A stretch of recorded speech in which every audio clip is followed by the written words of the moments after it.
do it to each other. And so it's very important to recognize that it's a stereotype. But I think the bigger issue is more about the communication skills about dealing with conflict. And the perception is that if you have a conflict, that there's some aggression or some other aspect of raised voice or being, somewhat dogmatic that's part of that. And that's why it's really important there are a lot of techniques out there for dealing with conflict that have nothing to do with aggression or being overly assertive. And it's really, the easiest technique is about repeating back to the person what they're saying to you, because it just slows the conversation down. That's one of the things that really helps in a situation of heightened emotion, because we get the emotional piece of it too. And so if someone is saying, you don't know what you're talking about, and if they're saying that, then they need to go on a course as well. But but the key thing is that, you just say, it's like, so let me understand. I think what you're saying is that you feel that I'm missing something that you're saying. And then they have to say yes, and then you can take it from there. So there are skills. There's books like Crucial Conversations, and there's some other techniques out there that help you learn the skill of dealing with a conflict environment. And the other thing too is if there is heightened emotion, I would not go there, because neither one of you is in a point of being able to listen.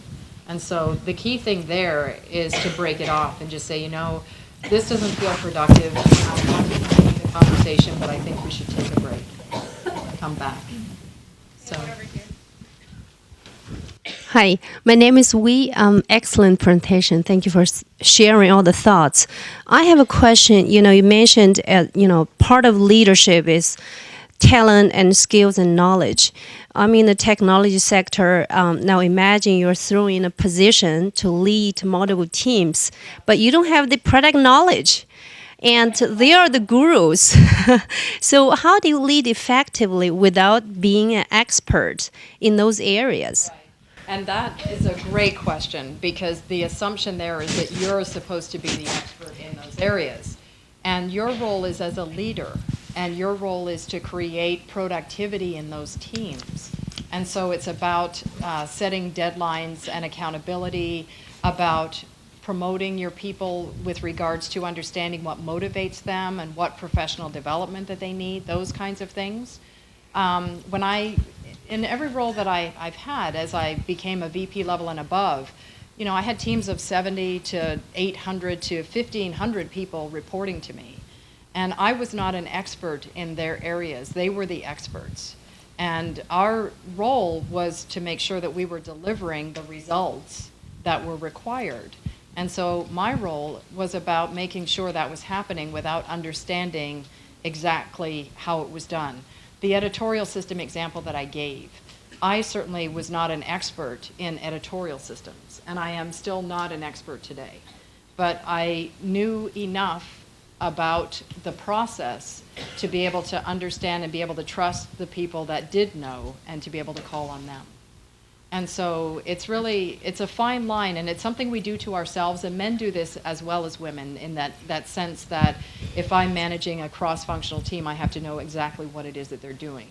But it really isn't. You have to know what they're supposed to be delivering, and then your role is much more about giving them the tools and the resources and the guidance in order to make sure they deliver on that. And just to add to this, you will learn. As you are working with them, you will pick up the knowledge, and they'll notice that, she understands what we're doing. And so I think just taking a little bit of initiative also to pick up some of the stuff that they're telling you about and learning a little bit about the technology.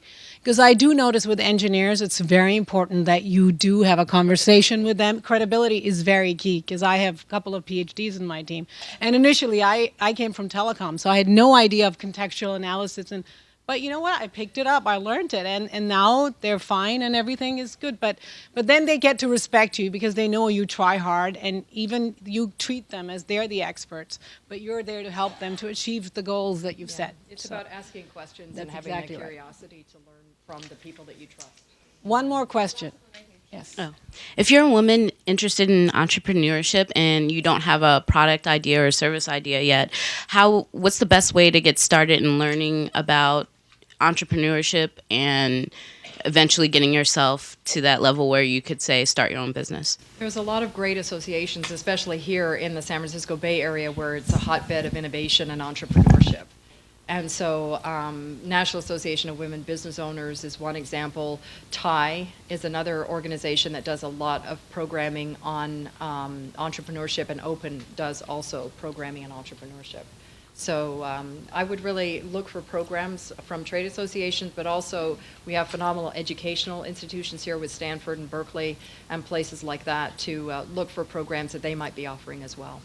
And just to add on to entrepreneurship, you don't have to really go and study. Go get a job. Work in a field that you would like to work in, and you will see ideas. And as you're working through something, you will come up with ideas. I don't think you can sit there and say, "Hey, I want to do this," or I need to come up with a business plan. It's again being out there, and there's opportunities and things that you will come across that you'll say, "You know what? I can do this better than no one else," or "This is a problem that needs solving."